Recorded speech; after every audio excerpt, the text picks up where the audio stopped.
This new god is not, in the traditional sense, a new god. He's been around for a long time.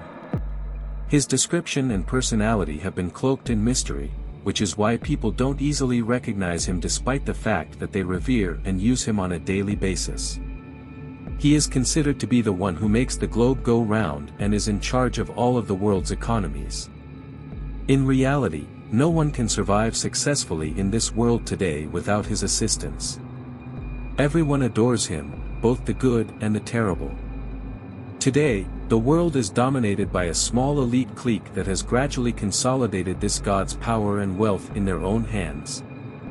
There are many visible facets to this power structure, such as the military security complex warned against by President Eisenhower, fossil fuel interests, and neoconservatives and others who promote big nation hegemony around the world, but the most powerful and overarching force is the power of this god that controls money, banking, and finance worldwide.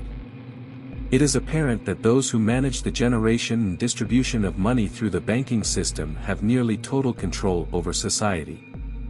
To completely comprehend who this deity is, I believe it is necessary to begin his story at the beginning.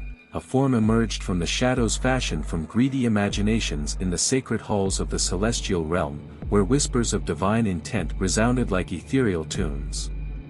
Mammon, the deity of money, lived in the gap between the celestial and terrestrial worlds. His essence was a brocade of golden avarice glistening with the allure of wealth. As he appeared amidst the celestial magnificence, the promise of boundless wealth seemed to gleam in the very air. Despite his fuzzy shape, he had an apparent attraction that tugged at the aching heartstrings. The golden pennies that showered down at his fleeting touch formed rivers of wealth that wandered across the heavens. Even the stars, who are frequently indifferent with deity's worries, twinkled with avaricious excitement as Mammon stretched his cosmic empire.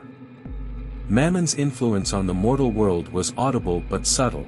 His name was whispered in the palaces of luxury and avarice. Mammon's influence could be felt everywhere, from towering imperial towers to small bazaars where dreams were bought and sold. It was like a gentle, enticing enticement. The rustle of money changing hands and the clinking of coins in wallets were just background music to Mammon's brilliant idea. But the mystery surrounding Mammon's origins lingered in the echoes of time. Some said that his origin was the result of a heavenly order, while others suggested a long-ago pact with cosmic powers. Mammon was a term that danced through the annals of sacred books, but his essence carried biblical resonance. Hundreds of years ago, Jesus' cosmic resonance in the Sermon on the Mount shed a light on Mammon and warned of the perilous path paved with material riches.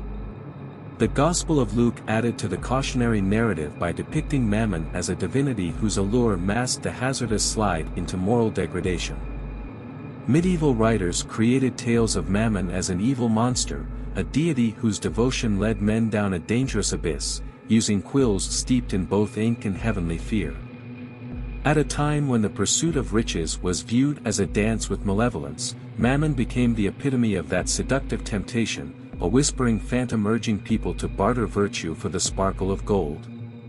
The story has evolved over time. As the 16th century began, Mammon's name was simply transferred from the scrolls of holy texts to the secular pages of human discourse. Mammon became a cautionary symbol in the vocabulary of societal critique, a phrase used to negatively characterize the unbridled desire for money. In the vast expanse where the echoes of old tongues lingered like cosmic whispers, the very core of Mammon had its roots in the Aramaic words of Mammon. While historians debated the complexities of etymology, the divine figure of wealth was known throughout the celestial realms. The Aramaic term evolved into Mamnas in Greek dialects and Mammona in late Latin cadence. The word survived intact in the sacred manuscripts of the Vulgate, a testament to its enigmatic significance. It spoke to inquiring minds from the pages of old texts, beckoning them to decipher its cosmic code. Mammon found a home in the King James Version of the Bible, where its presence cast shadows on the halls of hallowed scripture. However, as time went, the word moved beyond sacred writ, soaking into reservoirs of literature that satisfied the thirst for insight and enlightenment. During the hard process of translation, the formerly solitary Mammon transforms into a rainbow of colors. Modern Bibles, with their various meanings, sought refuge in words like wealth, riches, or gain, attempting to capture the essence of Mammon's allure in mortal tongues' diverse lexicons. Scholarly debate reverberated through the annals of intellectual discourse. Some speculated that the Aramaic phrase was transliterated from Hebrew, establishing a link to Jesus' Jewish ancestry. Mammon emerged from the linguistic fabric of Mishnaic Hebrew as a harmonic contraction of me, which means from, and HMN, which means accumulation. Inside its words, the Hebrew Bible, the respected chambers of the Dead Sea Scrolls, and the wisdom-filled halls of the Talmud all echo the neutral meaning of riches and money. The haunting echoes of Mamnas resonate throughout the sacred verses of the New Testament, putting a celestial spotlight on the enigmatic Mammon deity. Two passages from the Annals of Matthew and Luke reveal the essence of Mammon's nature, intertwining the desire for material riches with the heavenly commandment. In the majestic Sermon on the Mount, Jesus' voice, like a trumpet call, proclaims, "No man can serve two masters, for either he will hate the one and love the other, or else he will hold to the one and despise the other. Ye cannot serve both God and Mammon." Matthew 6 verse 24, King James Version. Allegiance dualism is exposed here as the divine versus the material, the spiritual versus the physical. Mammon is portrayed as an adversary to God's worship in this proclamation, a force that entices men into a deadly dance with sin. A more comprehensive speech follows in Luke's Gospel story, 16 verse 9-13, King James Version, weaving the threads of Mammon into the fabric of unrighteousness. "Make to yourselves friends of the mammon of unrighteousness, that, when ye fail, they may receive you into everlasting habitations, says the voice of the Lord." In the realm of Mammon, the contrast of faithfulness and injustice becomes a litmus test for true riches that transcend the transient appeal of earthly goods. It is an investigation into loyalty, a probing inquiry of stewardship, faithfulness in unrighteous Mammon as a forerunner to the trustworthiness required for the true riches supplied by divine providence.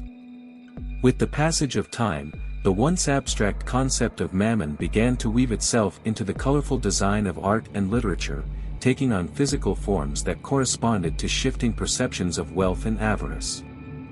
In the corridors of theological thought, scholars such as Saint Gregory of Nyssa, Saint John Chrysostom, and Peter Lombard took up the mantle of interpretation.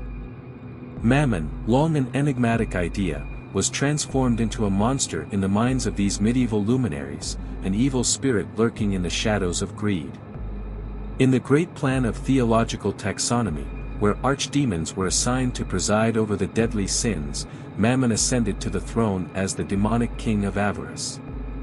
Medieval theologians crafted complex stories in which Mammon, the devil of avarice, danced amidst the whirling currents of temptation with quill and conviction. Mammon emerged as the clever puppeteer directing the strings of avaricious desire, and the seven archdemons, each associated with a deadly sin, became the moral cosmos protectors.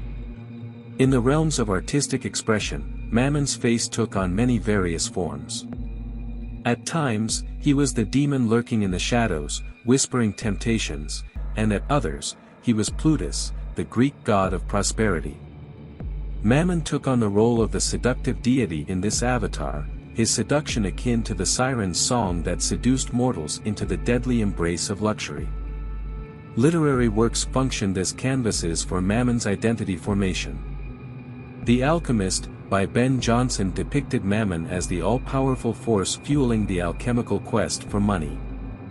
In John Milton's Paradise Lost, Mammon was a fallen demon whose allegiance to sensual impulses reflected the tragic struggle against heavenly order.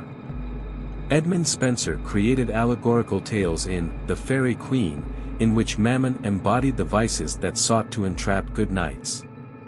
As time continued to weave its indelible narrative, the secular world recognized Mammon as a religiously neutral emblem. Historically connected with demonic whispers of avarice, the pursuit of wealth has taken on a secular connotation.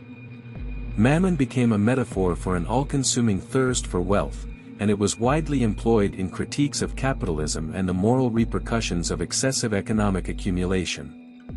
Mammon, the once ethereal god of money, had descended from divine abstractions to demonic personification, only to emerge as a secular symbol of societal critique, a cautionary figure whose name echoed through the ages, reminder of the perilous dance with wealth that crossed faith and ideology boundaries.